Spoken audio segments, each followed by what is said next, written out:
An off-spinner running rings on a traditional Indian day 5 wicket.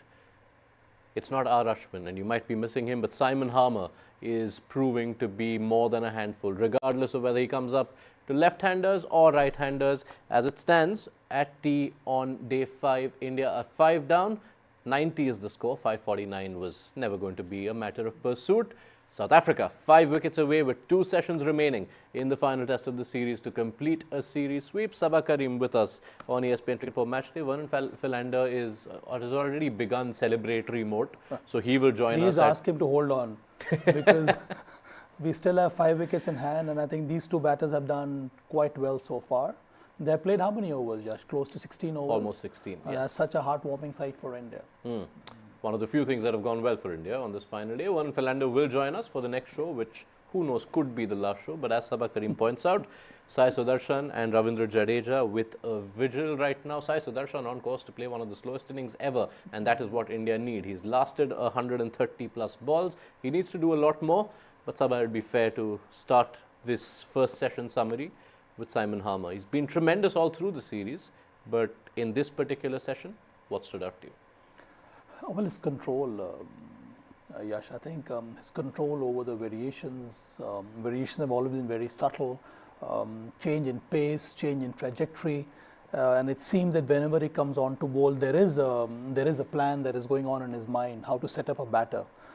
This is what we would actually see when Harbhajan Singh or when R. Ashwin would operate in Indian conditions, or even abroad for that matter. So it is such a wonderful sight to see an overseas spinner come to India and try out all those tricks that we had seen in the past from specialist off spinners or specialist spinners. So it is a welcome sight for the South African think tank and the South African team. But for India, the Indian batters, most of them struggled to play Simon Harmer. They were not able to figure out the drift that he was getting. The turn he was able to get, and those variations in trajectory, in pace, that actually upset most of the Indian batters. Look what happened to Rishabh Pant. A delivery that he should have gone back to play, he played on the front foot because he was planting his foot forward, the front foot forward, and so misjudgment from Rishabh Pant. And I think that is what he was able to do. Even Kuldeep Yadav, for that matter, quicker in the air, got Kuldeep Yadav's wicket. That leaves us with one of those wickets, which was Dhruv Jurel. Your thoughts on that dismissal and whether Jurel could have done anything else? A couple of things you should have done. One is when you're playing against an off spinner on a track like this, you need to take an off stump guard, because then whenever you try to play the line, which you should always do, your front pad is outside the line of the stumps, and then you can easily figure out the one that is turning in. You can use your bat in front of your pad, or if there is a drift in the air, then you can also, if you're playing the line, you can easily negotiate it. Brilliant delivery from Simon Harmer, the one that drifted away, the floater, and was not able to. Dhruv Jurel felt that this one will turn into him, and he played for the off break delivery. That wasn't the case. It was going away with the arm, and I think that is how he got the wicket of Dhruv Jurel. This Simon Harmer story, which is such a great story, it's a decade back. He had what was a very difficult tour here. He's had a stop-start career. It's quite a lesson in itself, because teams don't often go back to bowlers who don't play a lot of international cricket. But here's an exhibit of someone who has literally 1,000 first-class wickets, which means tens of thousands of balls. And that experience makes a difference in just that familiarity of being able to land the ball a particular way, which is at times the need of the hour here. Yes, Yash. I think it is a great learning for Simon Harmer and also for the selectors. That there have been a number of cricketers who have been introduced at the international level at a very young age, and once they reach that place, they feel that there is so much more for them to learn. And then rightfully so, at that point of time, they're dropped from the international circuit. They go back and keep working hard on their skill. And I think that's what Simon Harmer has done. The fact remains that he went back to county cricket, and on such wickets that do not offer so much of turn or bounce, he was able to again set up batters and pick wickets on on so many occasions in different kind of formats altogether, on wickets that offer more for seamers. So Simon Harmer learned his skill there, and I think it is one has to give a lot of credit to the South African selectors also, that they had in mind, and that whenever they travel the Asian subcontinent, they need to have spinners in the 11 or in their squad who have the experience of bowling long spells, who have the experience of setting up batters, and who also have they should also have the ability to bowl on turning tracks and pick wickets. And I think you can see all that happening in the case of Simon Harmer. What is the lesson for India to learn? How can this inform India's selectors and India's think tank when they go about looking for an off spinner, without any disrespect to Washington Sundar, looking for a wicket-taking threat of an off spinner when they have to play at home next? Go back to Ranji Trophy, look at off spinners, have that kind of a vision. And I can draw on an analogy like what Indian selectors have done in the past when India was looking to find a pool of pace bowlers. Why is it that India is such a strong nation now when we travel to SENA countries? Because we have a large pool of excellent pace bowlers. And I think all that happened because there was a subtle shift in the way BCCI started to prepare wickets for domestic cricket. There was more pace and bounce, so that encouraged young pace bowlers to bowl fast, to learn the skill. Similarly, I think that's what India needs to do now. In the Indian selectors, along with whoever is responsible in BCCI, they need to have that kind of a vision. At this stage, it is very important that you need to pick spinners who have the skill to pick wickets on day one, day two. And all that they can see is only when they go to watch the Ranji Trophy matches. There are 2-3 young off spinners who have done quite well. Saraj Jain's right arm off break ball, I think he plays for MP. So that way there are 2-3 spinners. So have a look at them, get them to bowl in different conditions against stronger opposition, pick them for India A. And India A has a number of tours, even outside India as well as in the Asian subcontinent. So please try and watch these young spinners in action, and then try and introduce them at this level. Right. So that will be India's lessons going forward as far as the spin department go. There will be a lot of other questions to ask, which we will pose to Saba Karim in our post-match show. Now, whether that post-match show ends up being the lunchtime show or the stump show will depend on Sai Sudarshan and Ravindra Jadeja and how long they last. And also Washington Sundar. Yes. Because he's also got excellent technique. So I think if these 3 batters can put their head down, there is still hope for India that this Indian side can salvage a draw.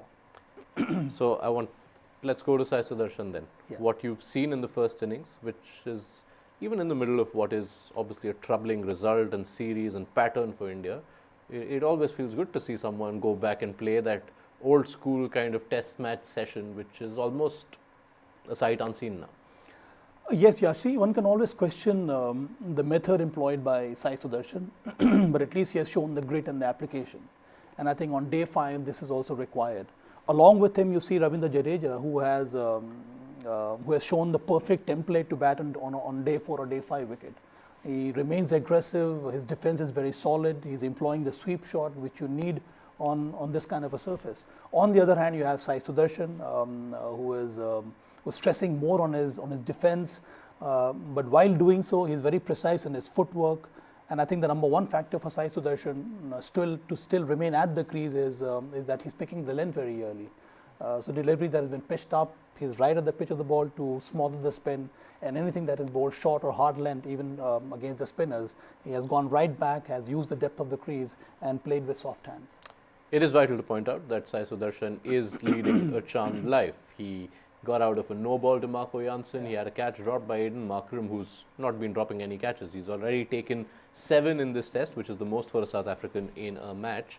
But just examining that batting approach, when you are placed in this scenario, which to be fair doesn't happen too often in modern day test cricket, the approach of trying to dead bat everything, can that prove to be a downfall for the bulk that's what I of said, modern day Yash, batters? that we can always think, the way he has batted so far, he has hardly shown any aggression. So at times you feel that, and we keep saying this, that one ball will have your name on it and you may get out. But so far he has backed his skill to survive.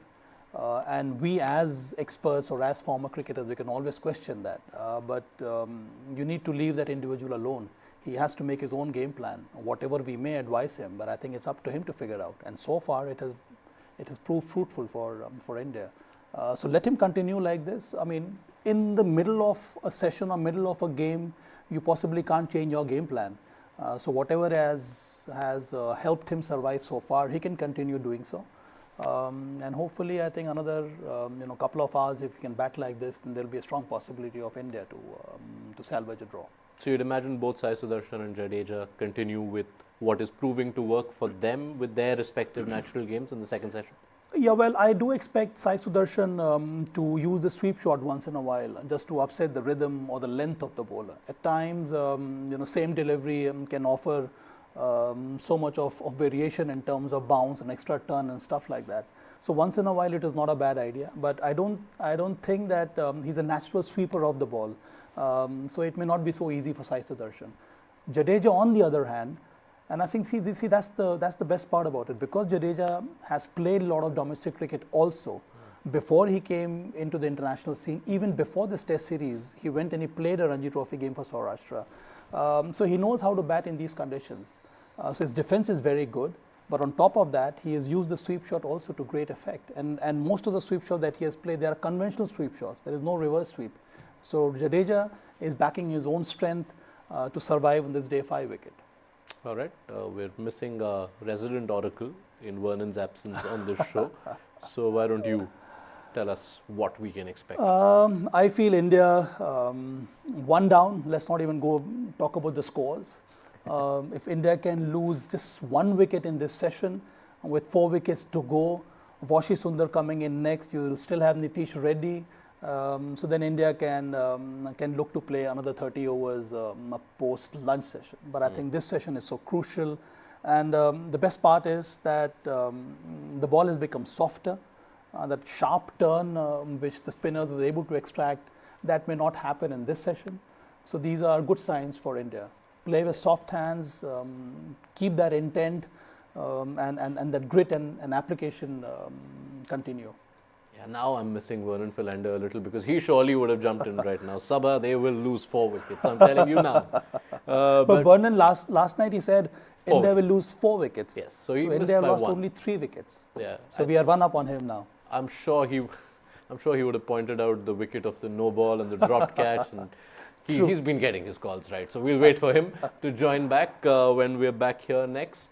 Could be the end of the game, but as Saba Karim says, if the batters can strap in, we should reach at lunch and still have a final session of the test. Either way, be back with us whenever the time comes. Lunch most likely. Saba Karim will be here. Vernon Philander will join us. See you then on ESPNcricinfo Matchday.